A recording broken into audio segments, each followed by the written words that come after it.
I'm Dr. Kim Thornton. I have been practicing at Boston IVF since 1998 and in the Worcester office for at least the last 20 years, I would say.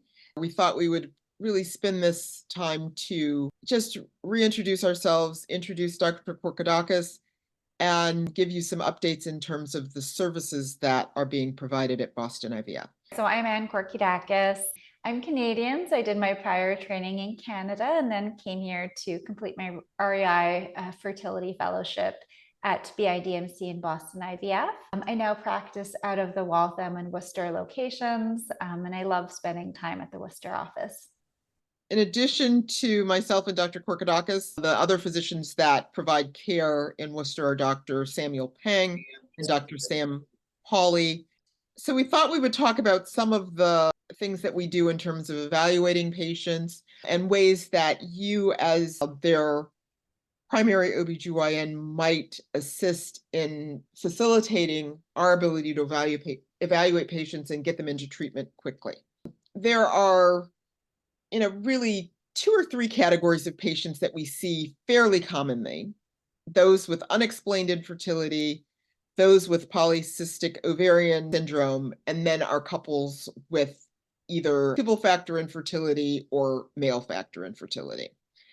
When we evaluate patients, and this really pertains to pretty much all of the patients that we evaluate, there is a fairly standard battery of tests that we need to obtain. One, to get a baseline sense of where couples are from a reproductive standpoint.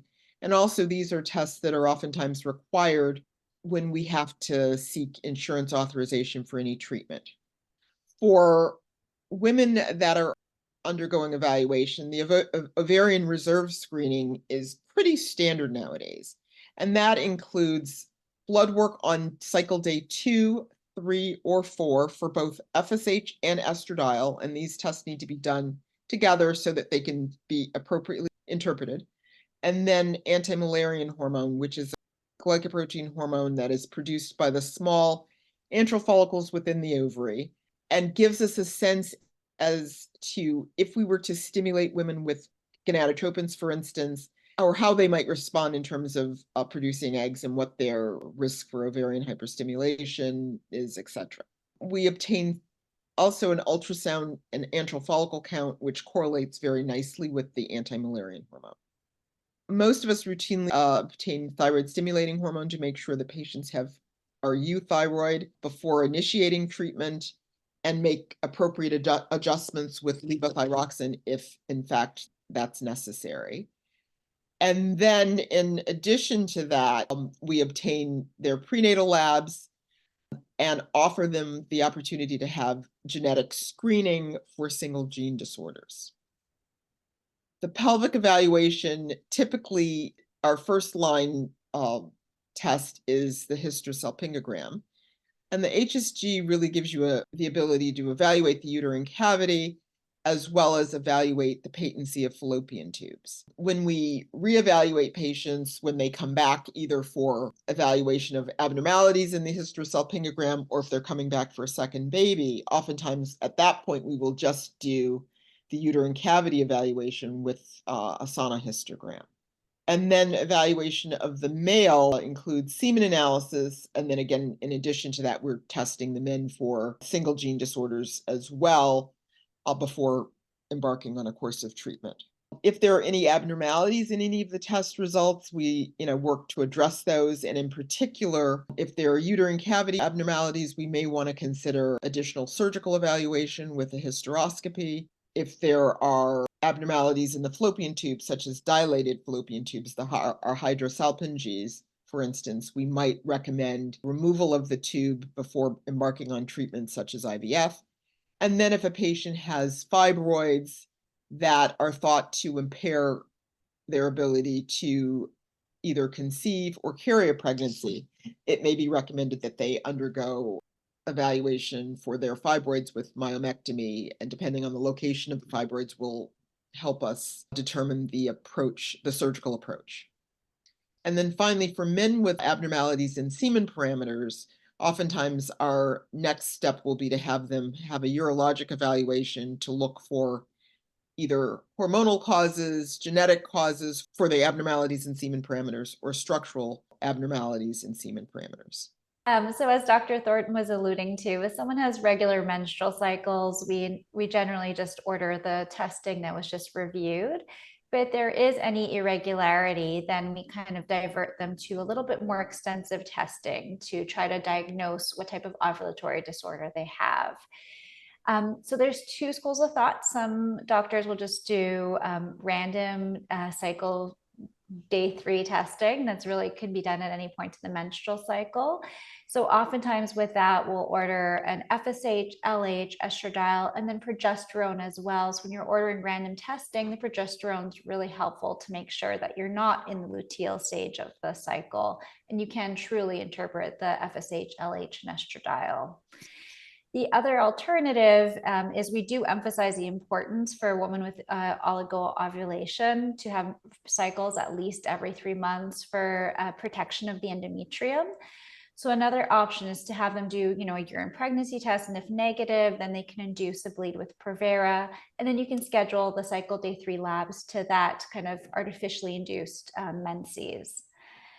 We include an AMH as well. Often in the PCOS population, it is on the higher side, although it's not yet part of the diagnostic criteria. It does kind of help solidify that diagnosis. And then, of course, PCOS, the most common ovulatory disorder, is a diagnosis of exclusions. We have to make sure we're not missing any other cause of irregular menstrual cycles. So to have that diagnosis, you have to make sure their TSH, prolactin are within normal limits. And then you want to make sure you're not missing an adrenal or ovarian, androgen producing tumor. And you also want to make sure you're not missing congenital adrenal hyperplasia. So before giving a patient a diagnosis of PCOS, I do kind of check off that these are all ordered and within normal limits. A lot of this population is at increased risk of developing kind of more generalized comorbidities like diabetes, hypertension, hypercholesterolemia down the line. So we do recommend screening with hemoglobin A1C in women with PCOS, usually at least once a year. And it does help also for treatment, because if they are in that pre-diabetic zone, starting them on metformin can be really helpful. One, to prevent the onset of full-blown diabetes, but secondarily, it does make them sometimes more responsive to the other ovulation induction agents we use, Clomid and letrozole. So a lot of us look to initiate that in women that are high risk. And then the lipid panel, just to ensure that things are optimized from that perspective. And oftentimes, if there's any abnormalities, we get their PCP involved in that regard. Just thought I would reiterate the services that we are now offering in our Worcester office. We have the availability of both in-person appointments for your patients as well as telehealth provider appointments. In-person appointments can be either on Tuesday with Dr. Korkidakis or Thursdays with myself. Patients have the opportunity to have semen analyses done. It's a drop-off service, and all of the semen analyses need to be scheduled, but nonetheless, that's something that they can now do in Worcester. Sonohistograms and or hycoses can be done in our Worcester office. We are offering intrauterine inseminations Monday through Friday, blood work Monday through Friday, and monitoring for any of our treatments, either IUI or IVF, Monday through Friday. So I think traditionally when patients think of building their family, it's conventionally using their own sperm and eggs, but unfortunately, that's not the path that's kind of set out for everyone. So for various reasons, diminished ovarian reserve, carrying, complex balanced or unbalanced translocations, various reasons, patients might seek out donor egg, and we have the option to coordinate, a known or directed donor. Most of the time it's anonymous through an egg bank. We also offer fresh donor cycles. We work with three sperm banks for donor sperm. Again, that could be anonymous through a sperm bank, or it can also be directed. Oftentimes a patient's partner's family member might be involved and they can function as a directed. We can certainly facilitate that. Our same-sex female population, oftentimes reciprocal IVF is a consideration, where one undergoes an IVF cycle, We obtain eggs, we create embryos, and then the other partner carries the pregnancy. It's really a great way for both partners to be involved. And then we also offer the service of coordinating gestational carriers. Oftentimes it's for, multiple failed IVF cycles or adhesive disease or various other conditions that lead to an individual not being able to carry a pregnancy. In terms of fertility preservation, we see a lot of individuals that are interested in elective or planned egg freezing. Sometimes couples are considering embryo freezing for various reasons. And then, of course, there's medically indicated indications for fertility preservation, which often involve, being treated with gonadotoxic agents, and we can facilitate that as well. We have 2 physicians that kind of specialize in oncofertility, but certainly we're all involved in their care. And then we offer genetic testing, so pre-implantation genetic testing, PGT, either for aneuploidy, which can be done to detect any kind of chromosomal errors that might reduce the chance of implantation or lead to early miscarriage. This is primarily consideration in the older patient population, but it really can be done across the board. And then PGTM for a monogenetic condition. For example, if the patients undergo carrier screening and they're both carriers for cystic fibrosis, we have the ability to be able to screen embryos and see which ones are affected and which are not, and then select an unaffected embryo for transfer, which is pretty remarkable. So thought we would go over some of the research studies that are ongoing at Boston IVF. And we have a fairly robust research division. And as part of that, have the opportunity to offer patients the opportunity to participate in certain research trials.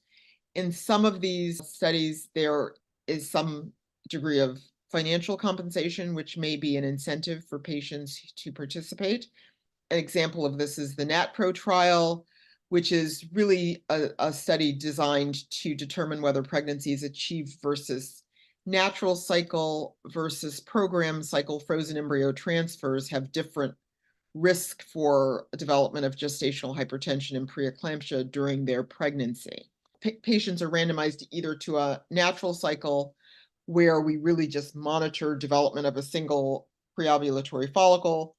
We do trigger ovulation to help support the luteal phase and transfer an embryo subsequently, or a programmed frozen embryo transfer cycle where they're placed on exogenous estrogen until their endometrial thickness is approximately 8 millimeters, and then they're started on progesterone before the embryo transfer is scheduled.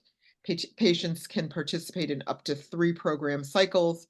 They are eligible if they have insurance or not, and the compensation is approximately $1,400, and it's prorated based on the number of cycles that they undergo. This is a study that we're participating in conjunction with a grant that was received by Johns Hopkins Medical Institute.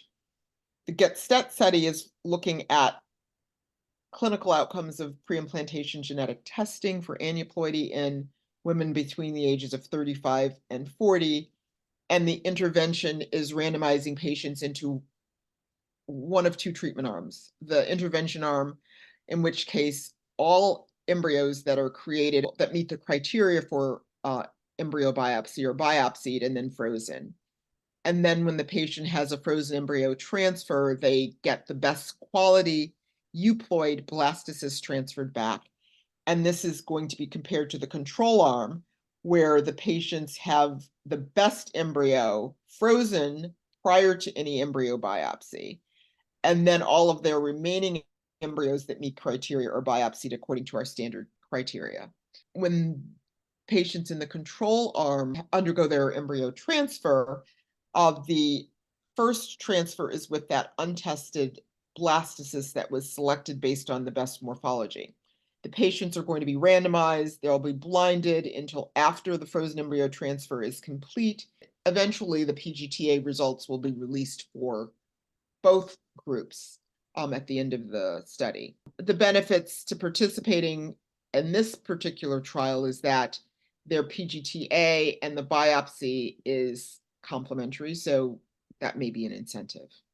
Fairly quickly, the COC study is evaluating a device that is designed to help clean and isolate eggs from follicular fluid. And the idea behind this study is that if it's successful, it may expand accessibility for IVF, especially for people who live remotely. So that's one study that we're doing. Eligible participants have to be really high responders. So we know that they produce at least 21 or more eggs, and they donate the first 1 to 4 eggs subsequently. Again, there's compensation for this study. It's approximately $1,000 per study. And then finally, the Inherent Spot study is really evaluating a new sperm quality test. And again, enrolled participants receive a $100 Amazon gift card. So there may be some incentives for patients to participate.